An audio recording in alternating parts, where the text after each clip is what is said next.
Social মিডিয়ায় আবারও নতুন করে দেখা মিলছে সাদিয়া আয়মানের নাভির কিছু আপত্তিকর ভিডিও। জনপ্রিয় সোশ্যাল মাধ্যম টিকটক ও ফেসবুকে ভিডিওগুলো ভাইরাল হচ্ছে। সেই ভিডিওগুলোতে সাদিয়া আয়মানকে কটাক্ষ করে নেটিজেনরা মন্তব্য ছুড়ে দিচ্ছেন। এর আগে এক সাংবাদিকের করা ভিডিওতে অপ্রত্যাশিতভাবে সাদিয়া আয়মানের নাভির দৃশ্য ধরা পড়লে রাতারাতি সেটি ভাইরাল হয়ে যায়। এরপরে সেই ভিডিও নিয়ে অনেক জলঘোলার সৃষ্টি হয়।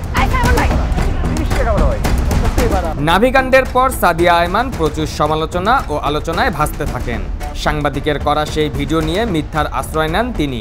এরপরে নাটকের প্রমোশনের জন্য লাইভে এসে মিথ্যে কান্নাকাটি করা সব মিলিয়ে সাদিয়া আয়মান সমালোচনার তুঙ্গে চলে যান। সমালোচনা শেষ হতে না হতেই পরিচালক রেদওয়ান রনির সঙ্গে প্রেমের গুঞ্জন ওঠে তার। যদিও এর আগে অভিনেতা সহ অনেকের সাথেই প্রেমের গুঞ্জনে এসেছেন সাদিয়া আয়মান। জনপ্রিয় সামাজিক যোগাযোগ মাধ্যম ফেসবুকে নিজের নাম পরিবর্তন করেছেন সাদিয়া আয়মান। সাদিয়া আয়মান থেকে নাম পরিবর্তন করে রেখেছেন সাদিয়া ফাতেমা তাসনিম আয়মান। তবে তার ভেরিফাইড যে পেজটি ছিল সেটি এখন আর নেই। তবে কী কারণে তার পেজটি নেই সেটি এখনও জানা যায়নি। ফেসবুকে তার নাম দিয়ে অসংখ্য ফেক পেজও রয়েছে।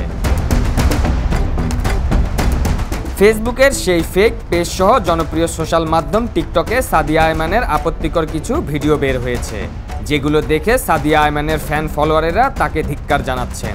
তবে ভিডিওগুলোর রহস্য বের করতে গিয়ে আমরা জানতে পারি আপত্তিকর সেই ভিডিওগুলো আর্টিফিশিয়াল ইন্টেলিজেন্স দিয়ে বানানো। এআই দিয়ে বানিয়ে সেই ভিডিওগুলো সোশ্যাল মিডিয়াতে প্রচার করা হচ্ছে। বর্তমানে এআই দিয়ে ফেক ভিডিওর শিকার হচ্ছেন অনেকেই। এআই দিয়ে জেনারেট করা ভিডিওগুলো বাস্তবের সাথে এতটাই মিলে যায় যে অনেক নেটিজেন সেটি ধরতে পারেন না। এর ফলে বিভ্রান্তিকর পরিস্থিতির শিকার হয় অনেকেই।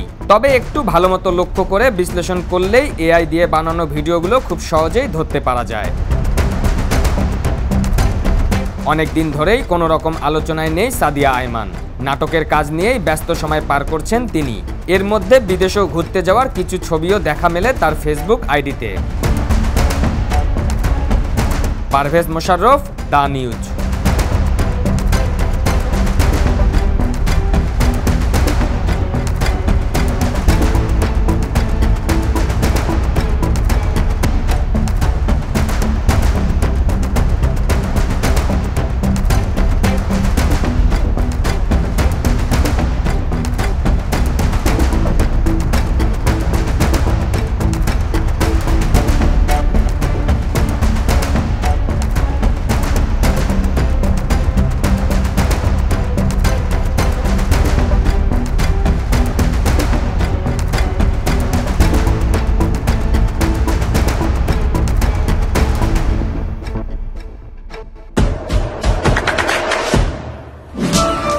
দেশে দেশে সবার সাথে দ্য নিউজ।